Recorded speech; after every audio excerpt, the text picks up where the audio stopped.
Oi, gente, boa noite. Tudo bem? Alguém pode me dar o retorno do som, por favor? Aguardar um minutinho.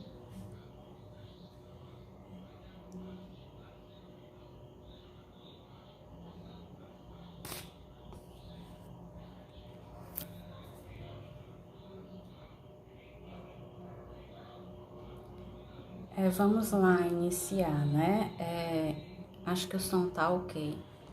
Se não tiver, vocês me falam, tá bom? Vamos lá iniciar o evangelho de hoje da Sociedade de Estudos Espíritas Casa de Francisco. Mais uma noite aqui estudando com vocês, né? Eu me chamo Yolanda, sou trabalhadora voluntária da casa.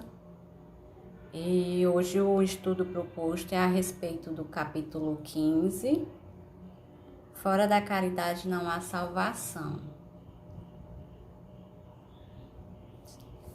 Certo? O texto de hoje é a respeito do item 6 e do item 7, necessidade da caridade, segundo Paulo. Primeira reflexão, eu vou ler aqui um trechinho do 6, tá bom? E a gente vai estudando, vai refletindo aos pouquinhos, tá bom? Necessidade da caridade, segundo Paulo. Ainda quando eu falasse todas as línguas dos homens e a língua dos próprios anjos, se eu não tiver caridade, serei como bronze que soa e um símbolo que retine.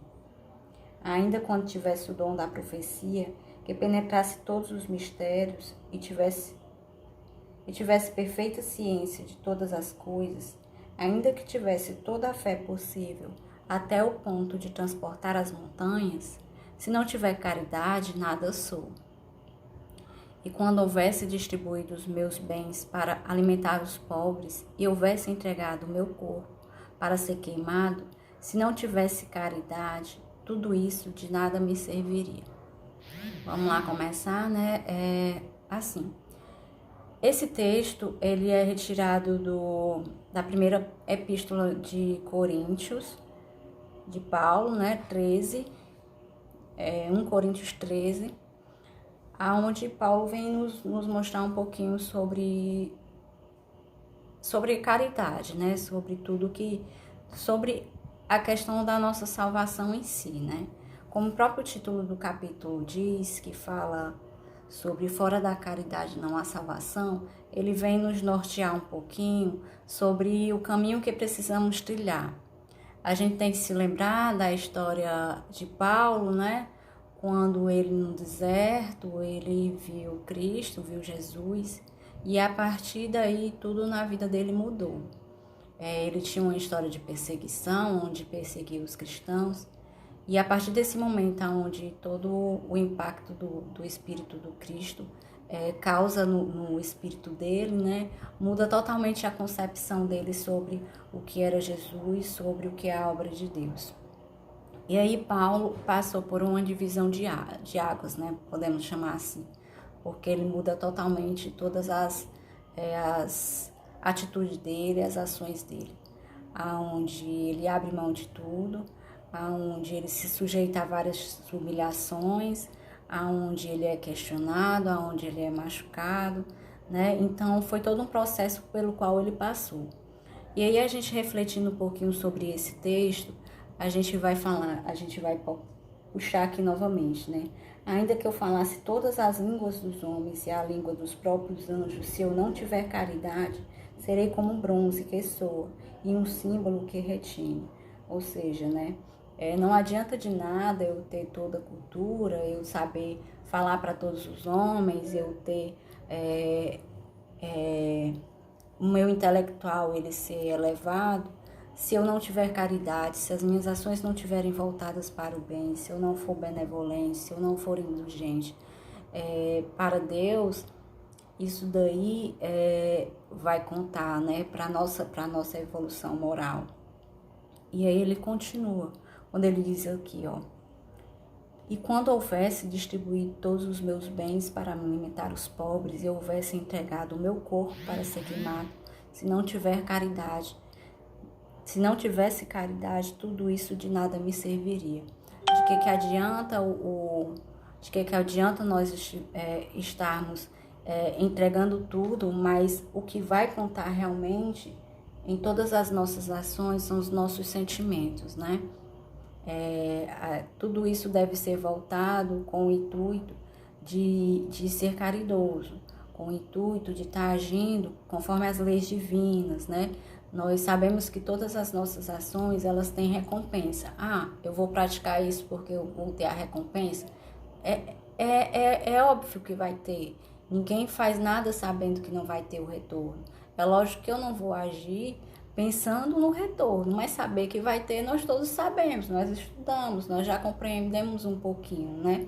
E aí, quando a gente coloca o nosso objetivo voltado para Deus, voltado para a nossa evolução, voltado para as questões espirituais, a gente compreende muito mais os valores que são as virtudes que nos são necessárias, né? E aí é quando a gente fala, quando Paulo diz a necessidade da caridade, todos nós necessitamos disso. Muito mais nós recebemos quando nós damos. A gente pensa que ao dar, né, ao ser caridoso, que eu jogo até a reflexão, será que somos caridosos? Porque será que sabemos o que é fazer caridade? Porque muitas vezes a gente dá a moeda, a gente dá a esmola e a gente pensa que isso é caridade, quando na verdade nem sempre há, porque a gente espera orgulhosamente, digamos assim, uma recompensa, né? Eu fiz isso, eu sou caridoso, eu espero um reconhecimento. Então a gente precisa muito mais estar avaliando as nossas ações, né? Pensar, será que eu faço isso de coração ou eu faço isso para o outro ver? Será que eu faço isso de coração ou eu faço isso porque eu sei que ali na frente eu vou ter a recompensa? Nós teremos, isso aí é fato, né? E ninguém pode se fechar sobre isso, mas é a intenção das nossas ações que mais valem, né? E aí quando a gente lembra de Paulo, a gente pode... Quem quiser ler um pouquinho, né? Tem o livro Paulo e Estevão, do Espírito de Emmanuel, psicografado por Chico Xavier. É um livro belíssimo, de uma coleção, né? Mas que esse livro, um dos romances de Emmanuel, ele vem trazer toda a trajetória de Paulo, né? De toda a sua doação para com o Evangelho do Cristo, toda a divulgação que ele fez, né? Do Evangelho de Jesus. E aí a gente percebe a entrega que ele teve nesses momentos, né? Que tantas humilhações ele passou, mas que foi uma entrega, foi uma doação para poder divulgar a palavra, né? A palavra de Deus, o Evangelho de Jesus, as leis divinas. E aí espalhar as sementes por toda aquela região, né? Quando a gente se propõe a estudar Espiritismo, como o Espiritismo ele é uma doutrina de concepção, né? Científica, né? Filosófica, com quesito moral, né? Religioso, a gente tem que compreender que tudo que nos é lançado exige de nós um pouco de reflexão, para que esses textos não fiquem só aqui, que a gente precisa compreender eles mais além do que no simples livro, né? No simples reflexão. Já que o Espiritismo nos propõe o melhoramento, a nossa reforma íntima, né? Nosso melhoramento da quesito moral, a gente precisa compreender e refletir sobre as nossas ações. Estudando o Espiritismo, a gente consegue, nas obras fundamentais, puxar um pouquinho das outras obras para dentro do Evangelho. O Evangelho ele tem um caráter religioso? Tem, nós não podemos fugir disso. Mas ele também tem um caráter filosófico. E aí a gente vai para o Livro dos Espíritos. No Livro dos Espíritos, eu puxei aqui como apoio de estudo, né? E até para indicação de leitura, quem quiser mais tarde se aprofundar, nós temos no capítulo 11, livro 3º do Livro dos Espíritos, quando fala da lei de justiça, de amor e de caridade, certo? Ele vem nos trazer na questão 886, que inclusive esse tópico, né, caridade e amor ao próximo, ele é ditado pelo espírito de São Vicente de Paulo, um ser bastante caridoso, que eu acho que a maioria das pessoas que estão aqui assistindo já conhecem um pouco da história, né? Mas na questão 886, Kardec faz a pergunta, né? Qual é o verdadeiro sentido da palavra caridade, como a entendia Jesus? E aí os espíritos respondem. É o famoso BIP, né? Que as pessoas falam do espiritismo, quem gosta de decorar, né? Mas vamos lá para a resposta. Benevolência para com todos, indulgência para com as imperfeições alheias e perdão das ofensas. Esse daqui é um norte que os espiritismos nos traz. Como que os espíritos nos traz? Como o espiritismo ele traz conhecimentos sobre as leis naturais, eles vêm nos ensinar. Nós já temos tudo isso? Não. Nós ainda somos espíritos imperfeitos, em estado de evolução, vivendo num mundo de provas e expiações. Mas nós podemos, aos pouquinhos, tentar nos modificar. Né? Quando ele fala benevolência para com todos, né? Nós precisamos compreender aquilo que Jesus veio nos dizer, né? Amai a todos, né? Amai-vos uns aos outros, como irmãos. E aí as indulgência para com as imperfeições alheias. A gente precisa compreender que todos temos defeitos. Então, do mesmo jeito que eu preciso ser indulgente com o outro precisa ser indulgente comigo também, né? Então, faz parte do processo. Nós perdoamos todas as ofensas? Geralmente não, né? Porque nós ainda nos ofendemos muito. Não? Se nós nos ofendemos é porque nós ainda não estamos num estado de perdão completo, de perdão 100%, esse perdão que Jesus veio nos dizer, né? Do esquecimento das ofensas. Até porque se nós somos seres humanos, ainda nos lembramos, né? Ainda estamos muito ligados na nossa matéria.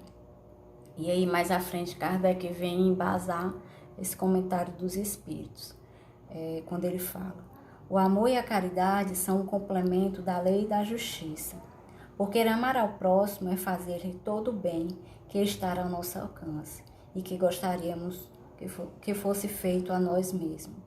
Tal é o sentido das palavras de Jesus, amai-vos uns aos outros como irmãos. Nós precisamos compreender ainda essa frase que Jesus veio nos dizer. Mas isso faz parte do nosso processo de crescimento. A partir de algumas abnegações que nós tenhamos a fazer, nós vamos crescendo um pouquinho como seres humanos e aí aprendendo essa lei de justiça, amor e caridade que os Espíritos vêm nos falar no Livro dos Espíritos. É preciso compreender que a caridade, ela é aquela sem intenção. A verdadeira caridade é aquela que a mão esquerda, né, que fala sobre eu dou com a mão sem ver com a outra, né? A gente precisa dar sem a intenção de receber. Nesse mesmo capítulo do Livro dos Espíritos, ele vem falar, ó, o amor é a lei de atração para os seres vivos e organizados. A atração é a lei do amor para a matéria inorgânica. A gente precisa compreender que a lei do amor ele versa nessa lei da caridade. Quando a gente ama, a gente, de modo algum, a gente se isola das pessoas e de modo algum a gente se abstém de ajudar. Porque passa a ser naturalmente uma ação nossa. O amor, né, ele naturalmente ele vai fazer com que a gente tenha esse olhar de indulgência, esse olhar de compaixão, esse olhar de caridade. Estamos ainda num processo, isso é fato. E aí a gente precisa compreender isso.